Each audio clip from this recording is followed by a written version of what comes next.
Un prisonnier assène un violent coup de pied à un gardien et le fait tomber au sol. Dans la foulée, il tente désespérément d'arracher ses menottes pour s'échapper de la prison. Alors que le gardien s'apprête à appuyer sur la détente, Qiang parvient, dans un ultime effort, à se libérer. Sans hésiter une seconde, il saute par la fenêtre et atterrit à l'extérieur. En quelques instants, il enfourche une moto et disparaît à toute vitesse, échappant aux forces de l'ordre. Après avoir rejoint ses compagnons, Qiang se prépare à accomplir une mission cruciale. Mais contrairement à ce que l'on pourrait croire, ce n'est pas un criminel ordinaire. Qiang est en réalité un gardien dévoué de la faune, un protecteur de la nature prêt à risquer sa vie pour défendre les espèces menacées. Peu de temps auparavant, il avait découvert une vérité choquante. Fubol, une figure influente, collaborait secrètement avec des braconniers.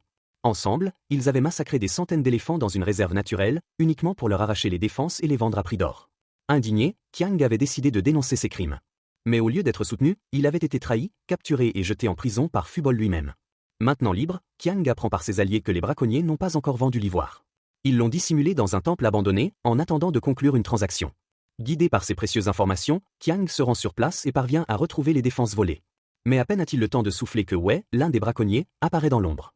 Le choc est immense. Wei n'est autre que son ami d'enfance, celui avec qui il a grandi et partagé tant de souvenirs.